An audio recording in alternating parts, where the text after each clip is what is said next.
रुपाली, देवीचं दर्शन पण झालं या नवरात्रीच्या निमित्तानं. इतकं सुंदर वातावरण आहे आणि हे सगळं आपण बघतोय, फार प्रसन्न वाटतं इथे.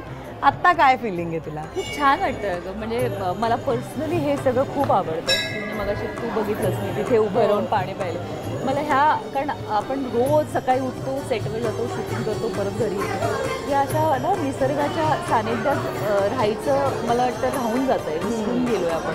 आणि असं बघितल्यानंतर असं वाटतं की हे तसंच तसं ठेवलं आहे, ते खूप छान वाटतं आहे. आणि ऑफकोर्स आपण देवीचं दर्शन घेतलं, प्रसन्न वाटतं आहे, शांत वाटतं आहे, खूप छान वाटतं आहे. म्हणजे आज नवरात्रीचा उत्सव सुरू आहे देवीचा आणि त्या निमित्ताने मला तू बोलावलंस आणि देवीची ओटी भरायला मिळाली, मला त्याचं खूप बरं वाटतं. आईची कोणती शिकवण आहे किंवा आईने सांगितलेली एखादी गोष्ट म्हणा की एखादा मुद्दा जो कायम रुपालीच्या लक्षात असतो, आज कोणता सांगशील या नवरात्रीच्या निमित्तानं? आई, मला वाटतं ज्या पद्धतीने आईने घर जोडून ठेवलं आहे, ज्या पद्धतीने आम्हा तिघांना जोडून ठेवलेलं आहे, मग ती कुठलीही गिवन सिच्युएशन असू देत, कुठलीही परिस्थिती असू देत, म्हणजे आज ज्या पद्धतीने राहतो आम्ही किंवा ज्या पद्धतीचे आहोत आम्ही, तिथे ऑफकोर्स काही वर्षांपूर्वी नव्हतो.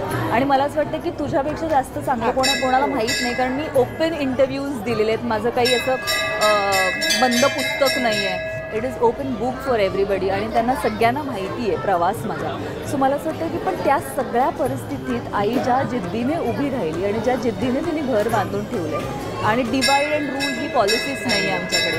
आणि माणूस की सतत एक जपून ठेवणं नातं आणि आपल्या माणसांसाठी कायम एक म्हणतात ना रॉकसारखं उभं राहणं, हे जे काही आईने घडवलेले संस्कार आहेत. त्यामुळे मला असं वाटतं की कुठेही हलत नाही.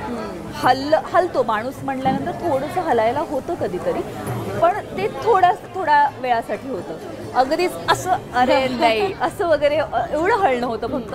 पण मला वाटतं की दॅट सपोर्ट आईकडनं. आणि मला म्हणजे तू म्हणालीस की एक आई असते, एक देवी असते आपली किंवा काय, माझ्या घरात तर म्हणजे बाबाही त्याच पद्धतीने आहे. त्यामुळे मला वाटतं त्या दोघांनीही जसं लक्ष्मीनारायण म्हणू शकतो आपण किंवा त्या पद्धतीने त्यांनी त्या पद्धतीने आम्हा दोघांना घडवले. आणि मला असं वाटतं की मी कुठे थोडीशी अशी डाऊन झाली की ते लगेच येतात असे टू बूस्ट माय मोराल आणि की अरे ठीक आहे ना, काय चल पुढे चल असं वगैरे म्हणणारी ती लोक आहेत. त्यामुळे मला असं वाटतं की रुपाली कुठेतरी थांबली. अरे कुठेच नाही आहेस तू, का नाही आहेस तू, हा प्रश्न कधीच तुला पडला नसेल. कायम काहीतरी सुरू असतं दिवसेंदिवस ना. म्हणजे जसजसं एक एक पायरी तू चढतेस, तुला हवी असणारी किंवा तू बघितलेली सगळी स्वप्न मी पर्सनली बघते तुला पूर्ण करताना. पण हे सगळं सोपं नव्हतं रुपाली, मला माहिती आहे. आधी स्ट्रगल खूप झाला आहे बिग बॉस मिळायच्या आधी खूप. म्हणजे एक अशी परिस्थिती जेव्हा आपल्याकडे काही नव्हतं आणि एक आत्ता अशी परिस्थिती हळूहळू करून आपण सगळं अचीव्ह करतोय. जेव्हा मागे वळून बघतेस तेव्हा स्त्री म्हणून स्वतःबद्दल किती आदर, किती प्राऊड फिलिंग असतं रुपाली? खूप छान वाटतं. म्हणजे स्त्री म्हणून तर वाटतं. मला कधीच मुलगा व्हायचं नव्हतं. म्हणजे अरे यार मुलगी आहे, नाही मी मुलगीच आहे. आणि माझ्या आईवडिलांना मी मुलगी असण्याचा अभिमान आहे, मुलगी असून हे सगळं करते याचा अभिमान आहे की आमचा हा पोरगा आहे असं वगैरे काही असं नाही. आणि खरंच खूप छान वाटतं, ग्रॅटिट्यूड आहे या सगळ्या गोष्टींसाठी की देवाने मला निवडलं यासाठी. म्हणजे मी आईवडिलांची सेवा करू शकते, आईवडिलांना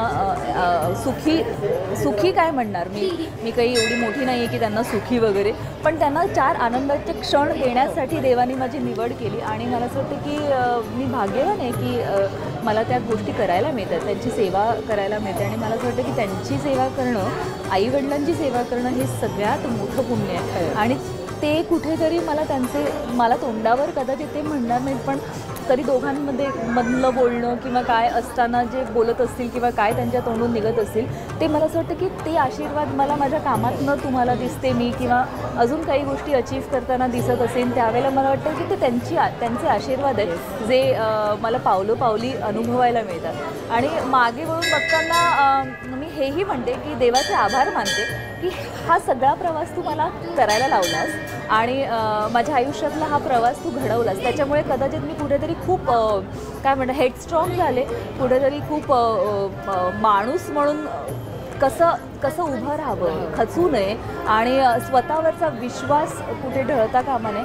आणि जसं मी ना एका टॉकमध्ये असं म्हणलं होतं की मी असे सहज चालले होते त्या इंटरव्ह्यूसाठी आणि मी म्हटलं अरे यार काय बोलायचं बरं आता, काय प्रवास सांगायचा आणि काय स्ट्रगल सांगायचा.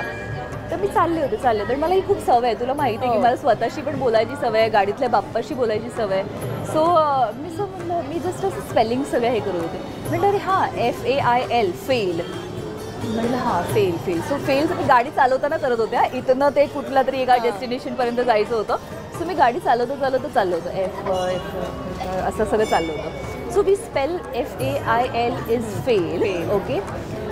But remember, it is okay to fail in life. It is okay to fail in life, but remember you can fly again in life.